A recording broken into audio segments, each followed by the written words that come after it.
और इस बीच Wagner group के मुखिया येवगेनी प्रिगोजिन ने बखमूत पर बड़ा दावा किया। उनके मुताबिक पूरे बखमूत को जीत लिया गया है और महज 2.5 किलोमीटर का ही इलाका अब यूक्रेन के पास बचा है। यह दावा मॉस्को पर हुए हमले के महज कुछ दिन बाद ही किया गया, क्योंकि मॉस्को पर हमले के बाद से पुतिन का गुस्सा 7वें आसमान पर है और वो ज़ेलेंस्की को कोई राहत नहीं देना चाहते। मॉस्को में पुतिन के दफ्तर पर हुए ड्रोन हमले ने बखमूत की लड़ाई का अंत तय कर दिया। कहा जा रहा है कि पुतिन ने मॉस्को में हुए हमले के बाद बखमूत पर फाइनल अटैक का आदेश दे दिया और इसके लिए रूसी सेना और वैगनर ग्रुप के लड़ाकों को खुली छूट भी दे दी गयी, ताकि वो बखमूत पर एक ऐसा आखिरी वार करे कि यूक्रेन के जवान घुटने टेक दे, चाहे इसके लिए बखमूत शहर की बलि क्यों न चढ़ानी पड़ जाए।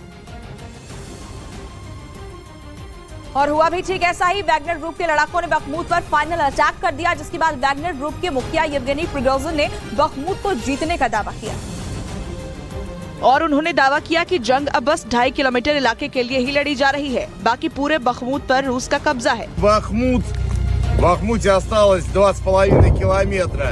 मतलब क्रेमलिन अटैक से तमतमाए पुतिन का सारा गुस्सा बखमूत पर ही निकल रहा है। पश्चिमी मीडिया का दावा है कि बखमूत पर रूस की सेना ने TOS-1A थर्मोबैरिक MLRS से हमले शुरू कर दिए हैं। पुतिन का ये ऐसा हथियार है जो इंसानों को भाप बना देता है। इसे थर्मोबैरिक बम भी कहते हैं।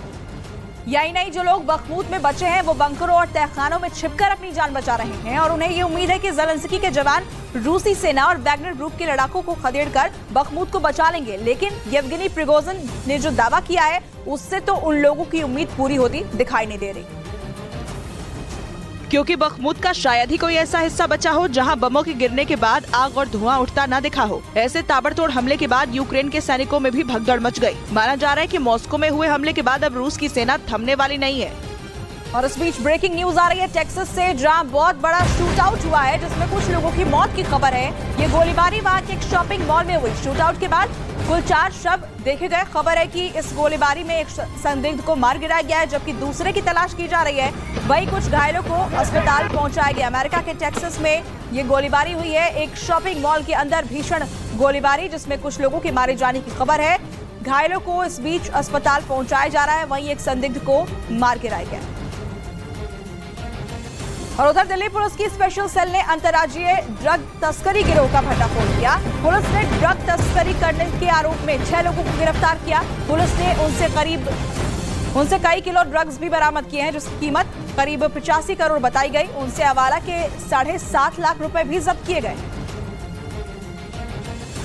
दिल्ली में अंतर्राज्यीय ड्रग्स तस्करी गिरोह का पर्दाफाश हो गया। दिल्ली पुलिस की स्पेशल सेल ने यह कार्रवाई की, जिसके तहत ड्रग्स तस्करी करने वाले गैंग के 6 सदस्यों को गिरफ्तार किया गया। पुलिस ने उनसे 100 किलो से ज्यादा ड्रग्स भी बरामद की, जिसकी कीमत बाजार में 85 करोड़ बताई गई। बताया गया कि पकड़े गए लोगों से हवाला के 7.5 लाख रुपए भी जब्त किए गए। साथ ही ड्रग्स तस्करी में इस्तेमाल ट्रक और एक लग्जरी कार भी बरामद की गई। पुलिस ने जानकारी दी कि ये गैंग उत्तरी पूर्वी राज्यों में ड्रग्स सप्लाई करता था। क्रेमलिन पर हुए हमले के बाद तमतमाई रूसी सेना ने यूक्रेन पर मिसाइलों और बमों की बारिश कर दी। मतलब रूस के राष्ट्रपति भवन पर हमले के बाद भड़की रूसी सेना ने यूक्रेन पर विध्वंसक पलटवार करना शुरू कर दिया है। और यूक्रेन की सेना के मुताबिक पुतिन की फौज ने पिछले 24 घंटे में अलग अलग इलाकों में ग्रैंड मल्टीपल रॉकेट लॉन्चर और ताकतवर टैंकों से कई हमले किए। रूस का दावा है कि उसके इस हमलों में यूक्रेन की सेना को काफी नुकसान पहुंचा है। वहीं रूस की सेना ने टैंक हमले का एक वीडियो भी जारी किया, जिसमें यूक्रेन के सैनिकों को निशाना बनाया गया। ये हमला इतना जोरदार था कि यूक्रेन के सैनिकों के ठिकाने तबाह हो गए।